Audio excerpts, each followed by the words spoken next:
இன்று ஆகஸ்ட் மாதம் 29ஆம் தேதி 2024ஆம் ஆண்டு வியாழக்கிழமை. தலைப்புச் செய்திகள். மார்க்கம் வீடு விற்பனை முகவர் ஒருவரை படுகொலை செய்த குற்றத்திற்காக கொலை குற்றவாளி ஒருவருக்கு நாடு தழுவிய ரீதியில் பிடிவாரந்து உத்தரவு பிறப்பிக்கப்பட்டுள்ளது.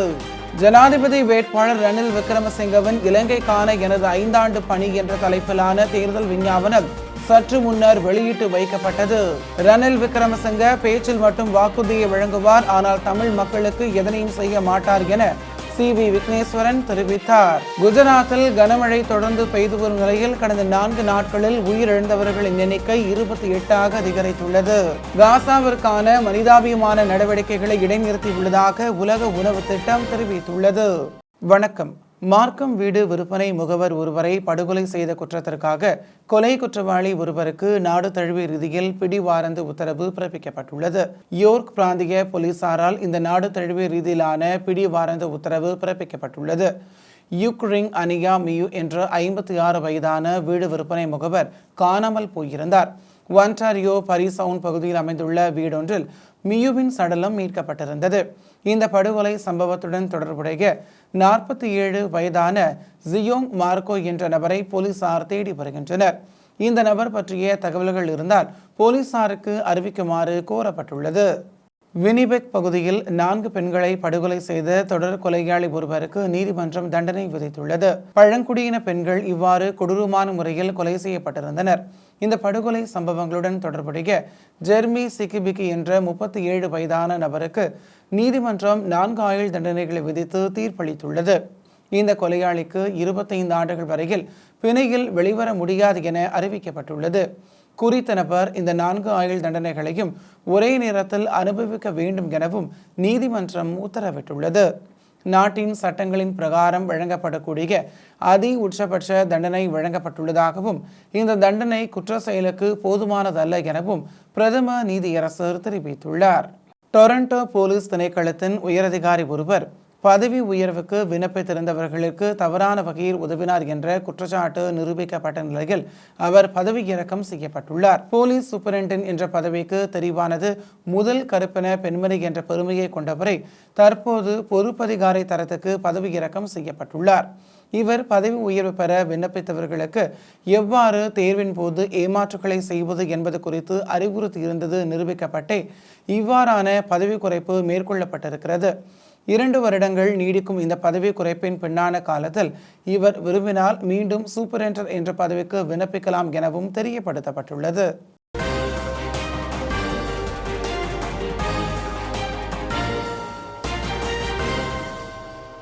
ஜனாதிபதி தேர்தலை கண்காணிப்பதற்காக இலங்கை சென்றுள்ள ஐரோப்பிய ஒன்றிய தேர்தல் கண்காணிப்பாளர்கள் இன்று வியாழக்கிழமை முதல் தமது கடமைகளை ஆரம்பித்துள்ளனர். ஐரோப்பிய ஒன்றிய தேர்தல் கண்காணிப்பு குழுவின் தலைமை பார்வையாளரான நாச்சோ சாnchez அமோவுடன் 10 முக்கிய பார்வையாளர்கள் இந்த பணியை ஆரம்பித்துள்ளனர். நாடு முழுவதும் தேர்தல் கண்காணிப்பு நடவடிக்கைகளில் 26 கண்காணிப்பாளர்கள் ஈடுபடுத்தப்பட உள்ளனர். ரணில் விக்ரமசிங்க பேச்சில் மட்டும் வாக்குறுதியை வழங்குவார், ஆனால் தமிழ் மக்களுக்கு எதனையும் செய்ய மாட்டார் என தமிழ் மக்கள் கூட்டணியின் தலைவரும் நாடாளுமன்ற உறுப்பினருமான சி.வி. விக்னேஸ்வரன் தெரிவித்தார். யாழ்ப்பாணம் நல்லூர் பகுதியில் அமைந்துள்ள அவரது இல்லத்தில் இடம்பெற்ற ஊடகவியலாளர் சந்திப்பின் போது ஊடகவியலாளர் எழுப்பிய கேள்விக்கு பதிலளிக்கும் போதே அவர் இவ்வாறு தெரிவித்தார். தான் ஜனாதிபதி வேட்பாளர் ரணில் விக்ரமசிங்கவுக்கு ஆதரவு வழங்குவதாகவும் பொது வேட்பாளர்களின் கூட்டங்களில் கலந்து கொள்வதில்லை என்ற குற்றச்சாட்டு பரவலாக பேசப்பட்டது என்றும் அவர் அப்போது தெரிவித்தார். ஜனாதிபதி வேட்பாளர் ரணில் விக்ரமசிங்கவின் இலங்கைக்கான எனது 5 ஆண்டு பணி என்ற தலைப்பிலான தேர்தல் விஞ்ஞாபனம் சற்று முன்னர் வெளியிட்டு வைக்கப்பட்டது. 2024 ஜனாதிபதி தேர்தலில் சுயேட்சை வேட்பாளராக போட்டியிடும் ஜனாதிபதி ரணில் விக்ரமசிங்கவின் தேர்தல் விஞ்ஞாபனத்தை வெளியிடும் நிகழ்வு சற்று முன்னர் கொழும்பு தாஜ் சமுத்ரா ஹோட்டலில் ஆரம்பமான நிலையில் அவரது தேர்தல் விஞ்ஞாபனம் வெளியிட்டு வைக்கப்பட்டது. பத்திரமுல்லையில் உள்ள குடிவரவு குடியகல்வு திணைக்களத்தின் பிரதான காரியாலயத்துக்கு முன்பாக இன்றும் நீண்ட வரிசையில் மக்கள் காத்திருப்பதாக அறிய கிடைக்கிறது. கடவுச்சீட்டை பெற்றுக்கொள்வதற்காக குடிவரவு குடியகல்வு திணைக்களத்தின் பிரதேச அலுவலகங்களுக்கு முன்பாகவும் மக்கள் வரிசையில் காத்திருப்பதை அவதானிக்க முடிந்தது. நாளாந்தம் 1000 கடவுச்சீட்டுகளை மாத்திரம் விநியோகிப்பதற்கு குடிவரவு குடியகல்வு திணைக்கள அதிகாரிகள் நடவடிக்கை எடுத்துள்ளனர். சுமஷ்டியை அங்கீகரிக்குமாறு தெற்கின் ஜனாதிபதி வேட்பாளர்களுக்கு வலியுறுத்த சர்வதேச காணாமலாக்கப்பட்டோருக்கான தினத்தில் ஒன்று திரள்வோம் என சமூக நீதிக்கான செயற்பாட்டாளரும் அரசியல் கைதிகளை விடுதலை செய்வதற்கான தேசிய அமைப்பின் இணைப்பாளருமான அருட்தந்தை மா சக்திவேல் தெரிவித்துள்ளார். நாட்டில் நிலவிய தமிழர்களுக்கு எதிரான இன அழிப்பு யுத்த கால பகுதியில் இலங்கை அரச படைகளால் புரியப்பட்ட மனிதகுலம் ஏற்காத யுத்த குற்றங்களுக்கு நீதியை பெற்றுக் கொடுப்பதற்கு பேரினவாத கருத்தியல் கொண்ட எந்த ஒரு பிரதான ஜனாதிபதி வேட்பாளர்களும் துணிய மாட்டார்கள் என்பது மட்டும் உறுதி. ஆயுத யுத்தம் மௌனிக்கப்பட்டதன் பின்னர் கடந்த 15 வருட காலமாக வலிந்து காணாமலாக்கப்பட்டோரின் உறவுகள் தமது அன்புக்குரியவர்களை தேடி கிடைக்காத நிலையில் 2500 நாட்களாக தொடர் போராட்டம் நடத்தி வருகின்றனர். இந்நிலையில் இவர்கள் நாளை 30ஆம் தேதி சர்வதேச காணாமலாக்கப்பட்டோருக்கான தினத்தில் கவன ஈர்ப்பு போராட்டத்தினை நடத்துவதற்கு ஆயத்தங்களை செய்துள்ளனர் என அவர் தெரிவித்துள்ளார். யாழ் மாவட்டத்துக்கு 2024ஆம் ஆண்டு அபிவிருத்திக்காக 1233.94 மில்லியன் ரூபாய் நிதி கிடைக்கப்பெற்றுள்ளதாக யாழ்ப்பாண பதில் மாவட்ட செயலாளர் மருதலிங்கம் பிரதீபன் தெரிவித்துள்ளார். யாழ் மாவட்ட அபிவிருத்தி ஒருங்கிணைப்பு குழு கூட்டமானது மாவட்ட செயலகத்தில் கடற்றொழில் அமைச்சர் டக்ளஸ் தேவானந்தா மற்றும் வடக்கு மாகாண ஆளுநர் ஆகியோரின் இணை தலைமையில் இடம்பெற்றது. இதன்போது வரவேற்புரையாற்றும் போது அவர் இவ்வாறு தெரிவித்தார். இந்த மாவட்டத்துக்கு 2467 வேலை திட்டங்களுக்கு இந்த நிதி கிடைக்கப்பெற்றுள்ளது என்றும் யாழ்ப்பாணம் மாவட்டத்தில் உள்ள 15 பிரதேச பிரிவுகளிலும் இந்த திட்டங்கள் நடைமுறைப்படுத்தப்படுகிறது என்றும் அதில் பன்முகப்படுத்தப்பட்ட வரவு செலவு திட்ட நிதியாக கிடைக்கப்பெற்ற 322 மில்லியன் ரூபாய் நிதி உள்ளடங்குகிறது. ஒட்டுமொத்த நிதிக்கான வேலை திட்டங்களும் அந்தந்த பிரதேச செயலர் பிரிவுகளில் கடமை புரியும் உத்தியோகத்தர்கள் ஊடாக முன்னெடுக்கப்பட்டு வருகின்றன என அவர் மேலும் தெரிவித்தார். ஜனாதிபதி ரணில் விக்ரமசிங்கவை தமிழீழ விடுதலை இயக்கம் ஒருபோதும் ஆதரிக்காது என்றும் மூவர் ஜனாதிபதியை சந்தித்ததாக தம்மீது சேறு பூச முனைகிறார்கள் என்றும் ஜேவிபியினர் தமிழர்களின் அடித்தளத்தையே உடைத்து வடக்கு கிழக்கை பிரித்தவர்கள் என்றும் அவர்களுக்கும் தமிழர்கள் வாக்களிக்க மாட்டார்கள் என நாடாளுமன்ற உறுப்பினர் செல்வம் அடைக்கலநாதன் தெரிவித்தார். வவுனியாவில் தமிழ் பொது வேட்பாளரை ஆதரித்து துண்டு பிரசுரம் வழங்கும் நிகழ்வில் கலந்து கொண்டு கருத்து தெரிவிக்கும் போதே அவர் இவ்வாறு தெரிவித்தார். ஜனாதிபதி தேர்தலில் எதிர்க்கட்சித் தலைவர் சஜித் பிரேமதாசவுக்கு ஆதரவளிக்க தீர்மானித்துள்ளதாக ஸ்ரீலங்கா பொதுஜன பெரமுனவின் பாராளுமன்ற உறுப்பினர் ஜெகத் குமார தெரிவித்துள்ளார். இவர் கடந்த தேர்தலில் கொழும்பு மாவட்டத்தை பிரதிநிதித்துவப்படுத்தி நாடாளுமன்றத்துக்கு பிரவேசித்திருந்தமை குறிப்பிடத்தக்கது. ஜனாதிபதி தேர்தல் தொடர்பில் மேலும் 118 முறைப்பாடுகள் தேர்தல்கள் ஆணைக்குழுவிற்கு கிடைக்கப்பெற்றுள்ளன என தேர்தல்கள் ஆணையம் தெரிவித்துள்ளது. அதன்படி ஜூலை 31ஆம் தேதி முதல் நேற்று வரை பெறப்பட்ட தேர்தல் முறைப்பாடுகளின் எண்ணிக்கை 1347ஆக உயர்ந்துள்ளதாக இந்த ஆணையம் தெரிவித்துள்ளது. பெறப்பட்ட மொத்த முறைப்பாடுகளில் அதிக எண்ணிக்கையானது தேர்தல் சட்டமீறல்கள் தொடர்பானது. 1285 முறைப்பாடுகள் பதிவாகியுள்ளன. இதற்கு மேலதிகமாக வன்முறை சம்பவங்கள் தொடர்பில் 6 முறைப்பாடுகள் கிடைக்கப்பெற்றுள்ளதாக தேர்தல்கள் ஆணைக்குழு தெரிவித்துள்ளது. தேசிய மக்கள் சக்தியின் ஆட்சியில் அரசியல் பழிவாங்கல்கள் மேற்கொள்ளப்பட மாட்டாது என்பதுடன் மக்களின் பணத்தினை கொள்ளையடித்தவர்கள் நிச்சயமாக சட்டத்தின் முன் நிறுத்தப்படுவார்கள் என ஜனாதிபதி வேட்பாளர் அனுரகுமார திசாநாயக்க தெரிவித்துள்ளார். அத்துடன் நாட்டை வீழ்ச்சியில் இருந்து கட்டியெழுப்பும் வேலை திட்டத்தில் ஒருபோதும் ஊழல்வாதிகளை இணைத்துக் கொள்ளப் போவதில்லை எனவும் தெரிவித்துள்ளார். திருகோணமலை கந்தளாய் சேருவல பகுதியில் இடம்பெற்ற தேசிய மக்கள் சக்தியின் மக்கள் பேரணியில் கலந்து கொண்டு கருத்து தெரிவிக்கும் போதே அவர் இதனை குறிப்பிட்டார்.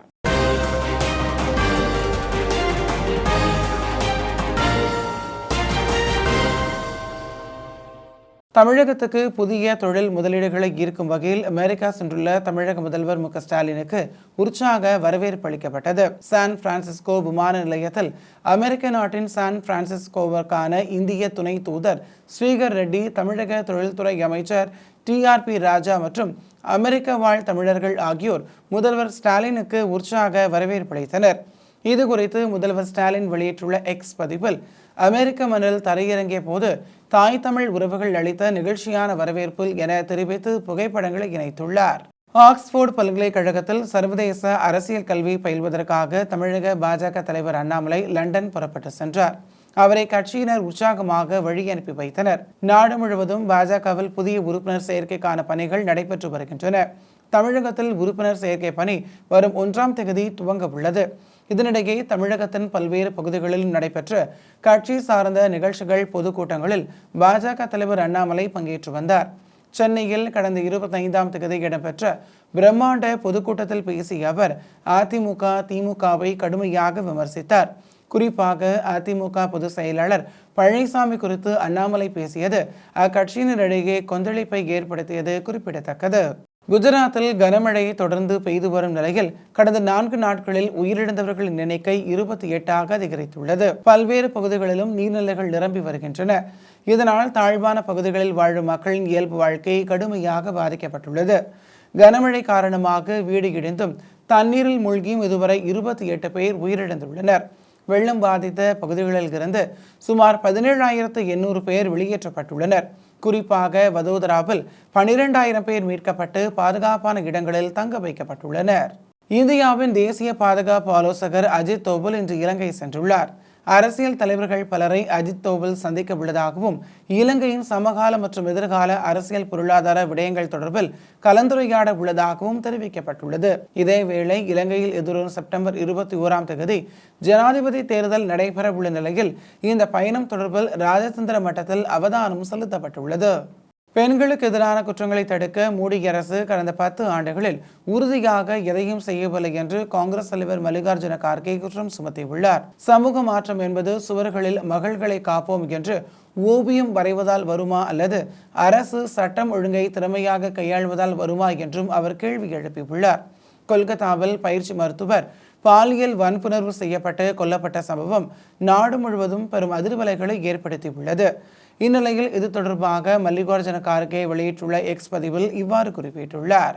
6 மல்யுத்த வீராங்கனைகள் அளித்த முறைப்பாட்டின் பெயரில் தனது மீது பதியப்பட்ட பாலியல் துன்புறுத்தல் வழக்கு தாக்கல் செய்யப்பட்ட குற்றப்பத்திரிகையை ரத்து செய்யுமாறு இந்திய மல்யுத்த கூட்டமைப்பின் தலைவரும் பாஜக பிரமுகருமான பிரிஜ் பூஷனின் மனுவை டெல்லி உயர்நீதிமன்றம் ஏற்க மறுத்துள்ளது. இந்த மனுவை விசாரித்த நீதிபதி நீனா பன்சால் பிரிஜ் பூஷன் மீதான குற்றச்சாட்டுகள் மற்றும் நடவடிக்கைகள் முழுமைக்கு எதிராக ஒரே ஒரு மனுவை தாக்கல் செய்த அவரின் முடிவு குறித்து கேள்வி எழுப்பினர். விசாரணையை தொடங்கிய பின்பு இப்படி கேட்பது குறுக்கு வழியை தவிர வேறில்லை என்றும் தெரிவித்தார்.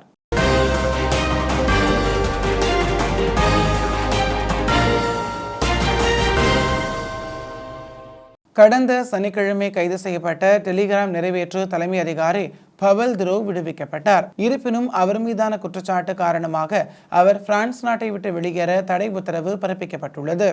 டெலிகிராம் மூலம் நடைபெறும் சட்டவிரோத குற்ற செயல்களுக்கு அந்நிறுவனம் துணை போகிறது. குற்றவியல் நடவடிக்கை கண்காணிக்க தவறியது மற்றும் பயனாளர்களின் தரவுகளை அரசிடமிருந்து மறைத்தது பாதுகாத்தது போன்ற குற்றச்சாட்டுகளின் அடிப்படையில் கடந்த சனிக்கிழமை பவல் துரோவை பிரான்ஸ் அரசு கைது செய்தது குறிப்பிடத்தக்கது. இஸ்ரேல் காசா போருக்கு காரணமான அக்டோபர் 7 தாக்குதலின் போது கடத்தப்பட்ட பிணை கைதி ஒருவரை காசாவின் நிலத்தடி சுரங்கத்தில் இருந்து இஸ்ரேல் ராணுவம் மீட்டுள்ளது. போர் தொடங்கி 10 மாதங்களுக்கு பின்பு ஒருவர் மீட்கப்பட்டது மகிழ்ச்சி அளிப்பதாக இருந்தாலும் போர் நிறுத்தத்துக்காக சர்வதேச மத்தியஸ்தர்கள் முயற்சி செய்து வரும் நிலையில் இன்னும் 12க்கும் மேற்பட்டோர் காசாவில் பிணை கைதியாக இருப்பது வலிமிகுந்த நினைவூட்டலாகவே இருக்கிறது என்று தெரிவிக்கப்பட்டது. தெற்கு காசா பகுதியில் நடந்த ஒரு கூட்டு நடவடிக்கையின் போது அங்குள்ள நிலக்கடை சுரங்கத்தில் இருந்து கைத் ஃபர்கான் அல்காதி என்றவர் மீட்கப்பட்டார். இந்த நடவடிக்கையின் போது யாராவது கொல்லப்பட்டார்களா அல்லது காயமடைந்தார்களா என்பது குறித்து உடனடியாக தெரியவில்லை. இஸ்ரேலிய படையினரின் துப்பாக்கி பிரயோகத்தினால் தனது வாகனம் சேதமடைந்ததை தொடர்ந்து காசாவிற்கான மனிதாபிமான நடவடிக்கைகளை இடைநிறுத்தி உள்ளதாக உளவு உணவு திட்டம் தெரிவித்துள்ளது. இவ்வாறான தாக்குதலில் தனது வாகனம் சிக்கியது இதுவே முதல் முறை என உலக உணவு திட்டம் தெரிவித்துள்ளது. பாதுகாப்பு அனுமதி வழங்கப்பட்ட போதிலும் சோதனை சாவடி கரைகள் தனது வாகனம் மீது துப்பாக்கி பிரயோகம் மேற்கொள்ளப்பட்டுள்ளதாக உலக உணவு திட்டம் தெரிவித்துள்ளது. இது ஏற்றுக்கொள்ள முடியாது என தெரிவித்துள்ள உலக உணவு திட்டத்தின் தலைவர் சிண்டி மக்கெயின் காசாவில் தனது அமைப்பின் பணியாளர்களின் உயிருக்கு ஆபத்தை ஏற்படுத்தியுள்ள தொடர்ச்சியான சம்பவங்களில் இதுவும் ஒன்று என குறிப்பிட்டுள்ளார். மிகவும் சக்தி வாய்ந்த சூறாவளி சன்சான் ஜப்பான் நேரப்படி இன்று காலை 8 மணி அளவில் காகோசிமா மாகாணத்தில் அருகே கரையை கடந்தது.